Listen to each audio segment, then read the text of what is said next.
Something I love to do with my reptiles is offer them bioactive enclosures, and certain animals do really well in them. So today, let's talk about the top 5 reptiles that do really well in naturalistic and bioactive enclosures. My name's Adam, this is Erwin, you're watching Wickens Wicked Reptiles, stick around.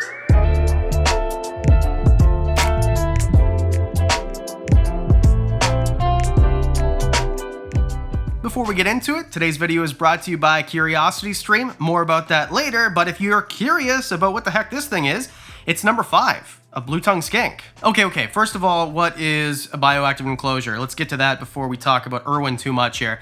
Bioactive just basically means that you have insects in there, or bugs, kind of, right? Isopods and springtails and things like that that kind of break down the substrate and break down the waste in the substrate and just kind of offer a more naturalistic type environment. Kind of keeps it clean, and I'm probably putting a more scientific and better explanation at the bottom here, in the lower third. Okay, let's talk about blue-tongued skinks. Blue-tongued skinks are kind of the reason that I love reptiles so much. I saw a late-night interview with Steve Irwin many moons ago when I was a child, and blue-tongued skink peed on the host. That's what kind of made me fall in love with these guys after watching millions of hours of, maybe not millions, but several hours of Land Before Time and realizing, well, dinosaurs are all dead and you can't keep them. If you didn't know that, sorry to ruin Jurassic Park for you, but dinosaurs aren't real anymore. They're all dead. All of them. Unless you consider birds down. Okay, we're really getting off track here. This is a full-size blue-tongued skink. This is a unit of a blue-tongued skink, in fact. This is one of the largest blue-tongued skinks I have ever seen in terms of length. Now, he's a very healthy size, as you can see, so he's not fat, he's not obese, he's not gonna have an issue with his weight, but this is kind of what you can expect in terms of the size of them. Now, there's two different types, or two different very common types, which are northerns, which is not this guy. This is a northern instead. This is my buddy, Steve. So I've got Steve and Erwin. Yes, how apropos. But this is Erwin. And Erwin, well, this is kind of as big as he gets. He's an Indonesian. Northerns come from Australia, and Indonesians come from, well, Indonesia and parts of New Guinea also. These are much more common because Australian animals like northerns can't be exported out of Australia anymore. Just since the 70s, they don't do that. So you're gonna find a lot of animals that are bred in captivity now, but were originally brought in, or their ancestors were brought in from the wild in like the 90s, 2000s, 2010s. And anyway, what I'm trying to say here is it's usually cheaper and easier to find an Indonesian, but both of them are amazing. Now, the bioactiveness is different depending if you have a dry species or a moist species, a humid species. Why did I use moist? Why did I do that? Speaking moistly. And I kind of specialize, or know more about anyway, humid-loving species of isopods and springtails and things like that, and I just have a better time, or more successful time, keeping bioactives in humid environments. And that's why I think Erwin here is perfect for someone like me, because these guys love a humid environment. We're talking 70+% humidity a lot of the times. But if you want a northern species, or if a drier species, I just like kind of ruin the joke. It's kind of like saying the punchline before this setup. What I'm trying to say is, if you want a drier species, get a northern. They like it more dry than an Indonesian. All in all, these guys are amazing. Blue-tongued skinks are one of my favorite species ever, or groups of species. They have that bright blue tongue. They have an amazing diet that is not only insects, but snails, dog food even, or cat food. I mean, there's a whole care guide up here. Anyway, this guy likes to be held a little bit, but we're gonna put him back now and move on to number 4. Garter snakes. This isn't a garter snake, this is a bearded dragon. They don't fit on the list. This is a garter snake. Now, there are many species of garter snakes. I think all of them are from North America. These are a kind of smaller species or group of species of snakes. Not all of them are the same size, obviously, it's a group, but things like red-sideds or checkers, those are kind of really common species. They're from North America, of course, and these guys don't get super big. The problem with most snakes in bioactive enclosures is that heavy body snakes especially kind of trample plants. Now, bioactive enclosures do not need to be planted, of course, but to add naturalisticness, realism, whatever I'm trying to say here is, most of the time I see bioactives, or most of the time I set them up myself, these guys are gonna have plants. So I think that with garter snakes, they're tiny or smaller anyway, so they're less likely to trample your plants. And especially if you've got something in there that is big enough to support their weight, a lot of species of garter snakes will actually take advantage of the opportunity to climb. So this is fantastic as well. And because they're smaller, they don't put off tons of poops. And just to dispel a myth here, just because you have a bioactive enclosure doesn't mean you don't need to spot clean. With things like carnivorous animals that produce larger urates and fecal samples,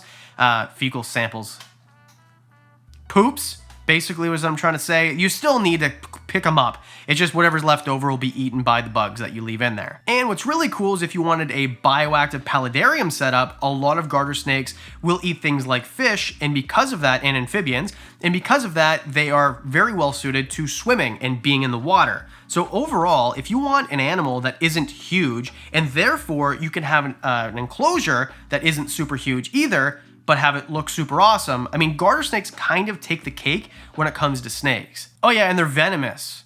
Well, they're rear fang venomous actually, so if they bite you, it won't hurt you. But if you're a toad, bad news bears, Mr. Toad, you gonna die. Number 3, and unless you've watched this channel for a while, you may have never heard of this animal ever before, Spadefoot Toads. I love Spadefoot Toads. I think they're amazing. I think the best video that I ever made right here, is about Spadefoot Toads. And nobody watched it because they're not popular and nobody cares. You should care more about Spadefoot Toads. I love them. I think Spadefoot Toads are one of the most underrated species of amphibian, which is what they are. I always ruin a list with an amphibian, by the way. And they've got some cool adaptations. These guys have spades on their feet, basically. They're like these kind of keratinous, the things that, you know what your fingernails are made of? That's what these are made of. They're on the feet, on the foots. They're on the foot. They're on the feet of these beautiful toads. And I think there's 7 species of North American spadefoot toads, which is what we're talking about here. And all of them have these little shovel things on their feet, which helps them burrow down.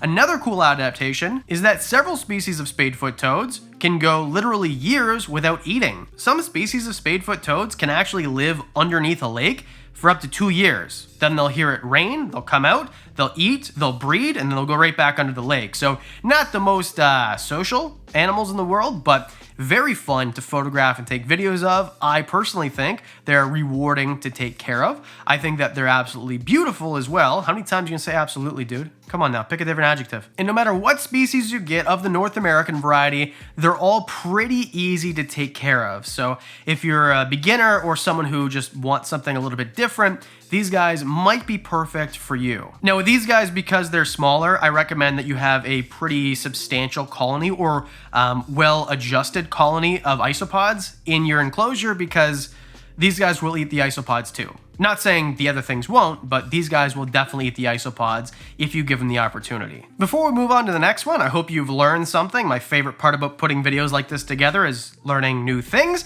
And if you are like me, someone who wants to know more, there is an entire streaming platform just for you. Curiosity Stream is a streaming platform with no mumbo jumbo, no sensationalization, the actual facts and what you want to know about specific topics and broad topics like science or animals, which is apropos to this channel. This week's sponsor, Curiosity Stream, offers one of the best platforms, my favorite platform that is out there. I loved watching Jack Hanna as a kid. He was one of my biggest inspirations, and if it wasn't for that man, there would be no Wickens Wicked Reptiles. I get to relive my childhood every night now watching a few episodes of Jack Hanna. I watched season 1 of Jack Hanna's Countdown when I was probably 9 years old, and I got to finally finish the first season again last night on Curiosity Stream. I learned a bunch of new things about sea turtles that I had no idea about, including some camouflage. Anyway, I recommend Curiosity Stream. It is my favorite platform by far. So if you want to know more about something about science or animals or technology, dinosaurs even, Curiosity Stream is likely the platform for you. All of what you want with none of what you don't. And if you'd like to try it out because you are a subscriber of this channel for $14.99 a month, when you use the code WWReptiles, you can get an amazing rate. $14.99. Literally, what else can you do for a year for that? Not very much. I want to say thank you to Curiosity Stream. You guys rock. I love your platform. Number 2, something I never talk about but really should because they are way underrated, Rhino Rat Snakes. What the heck is a Rhino Rat Snake? Is it a rhinoceros mixed with a snake?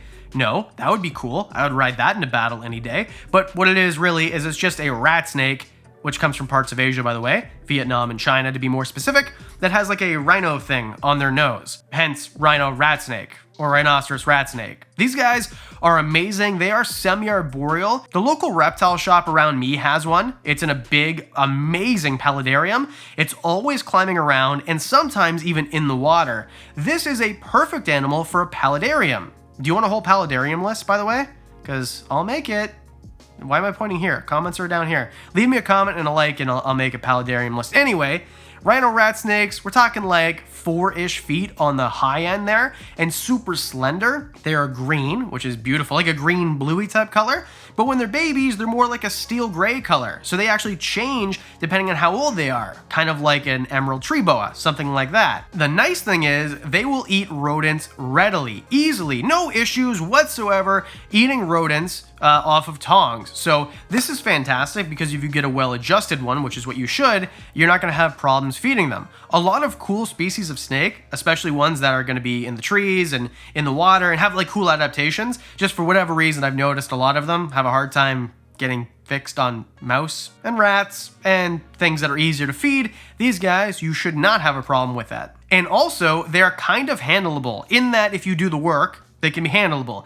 The nice thing is they're small, so if they bite you, it's not the end of the world. Don't even think about my ear, buddy. I can see you eyeing it up. Don't do it. But even if they do, it's not the end of the world. The nice thing is they're kind of impressive in terms of their length, but their jaws aren't so big if they were to take a stab at you, it would hurt that bad. So I think they're kind of a perfect animal for even inexperienced keepers. Not like maybe not your first animal, but something that if you're intermediate looking to get something a little bit different, a Rhino Rat Snake doesn't need a huge enclosure, it doesn't get huge, and it can kind of have maybe one of the most beautiful setups that they'll use actually all of it. You can put a waterfall in there or whatever. Either way, I think they're pretty darn cool. Okay, number one, something that I have several species of, but don't really give that much love to, and you might not even know that I have this species at all. New Caledonian geckos. Now, the Rhactodactylus family is what I'm talking about, and although not every species from New Caledonia fits this list, the ones I'm talking about are crested geckos, gargoyle geckos, chahoua geckos, and Leachianus geckos in order of size, basically. So if you want the biggest gecko in the world, get a chahoua. If you want something super common, something super affordable and easy, like maybe the easiest reptile ever, get a gargoyle or better yet, a crested gecko. Crested geckos are super duper common. If you want something very similar, I'm not saying the exact same, but very similar, I would suggest getting a gargoyle gecko. I think they look a little bit cooler, just in my own personal opinion. You're gonna bite it, don't do it. Don't even think. Gargoyle gecko is a little bit harder to find, not as common, not as many morphs, a little bit more expensive, but regardless, pretty attainable. And you can keep a full-grown adult in a very affordable 18 by 18 by 24 Exoterra or Zoom Ed enclosure, or a different company. Neither one sponsors me. I don't care what you buy. But I think that that is a great size for one, or if you're someone like me who has chahoua geckos, finally, which I didn't tell anybody about. It was on Patreon only until like right this second. So now you know I have chahoua geckos. I have a pair. I got them from somebody who kept them full-time together, which is something I don't normally recommend, but I am trying in a bioactive enclosure with a custom background that I made myself. It took for freaking ever. I started it the day before I started working from home because of the pandemic, so March 2020, and I just finished it like 2 months ago. So that's why I don't make videos about doing bioactive enclosures. I'm just not good at making them, and it takes forever because I get sidetracked. Now, these are one of the larger species of gecko in the entire world. I'm pretty sure they're second largest New Caledonian gecko next to Leachianus, but Leachianus are freaking huge. They're all similar though, and in fact, chahoua and crested geckos are so similar that you can actually produce hybrids. So their care, do your own research, obviously. It's similar, but not the exact same. Chahoua, one of the big differences is they need more insects, which is cool for me because I like throwing in a couple superworms or crickets or whatever in there dusted with calcium and watching them chase them. My crested geckos are more reluctant to do that. They do eat them, but not as energetically, I would say, or enthusiastically as my chahoua. Amazing animals that will eat insects and also prepared diets, so they are super easy to take care of. I recommend putting UVB with them, but they don't need like a high 10.0 bulb or anything. They do amazing in planted enclosures. If you want to take a stab at making an arboreal enclosure for the first time that is bioactive, I think a Leachianus or a Crested, probably Crested geckos are better actually, or a gargoyle or something like that would be perfect for you. Likely, maybe. Do your research. I'm not telling you to do stuff. But you should get a Crested gecko because they're awesome, probably, maybe. Okay, that's enough. That is absolutely enough. Please hit like and subscribe if you like videos like this. It means the world to me to see those like buttons because it tells me that you actually like the video that I put lots of time into making. A special thank you to the Patreon supporters. You guys are freaking amazing. Thank you guys so much. There's new tiers coming, by the way, but you get discounts on the merch, you get videos early, you get to know about, well, the chahoua you knew about for 2 months, and I've got another animal, my dream reptile, Mushu, who I'll unveil on the channel in a couple months, but you can see that on Patreon right now for as little as $1 a month. You can be part of the team, and there's new tiers coming soon, so take a look. Oh yeah, did I forget to say? Leave a comment below and let me know if I did a good job in this video, if you liked it or not. Did I plug everything? Okay, because I do videos twice a week, that means that I'll see you on Monday or Thursday.